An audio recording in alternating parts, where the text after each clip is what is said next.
始南下，彰化地区的沿海乡镇吹起了偏北强风。你看这风势相当的强，而且现在外面云量也逐渐变多。今天晚上气温会下降非常的明显，所以请网友一定要注意多穿保暖。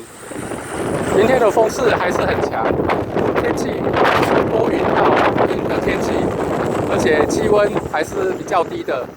网友你一定要穿暖暖，不要感冒喽。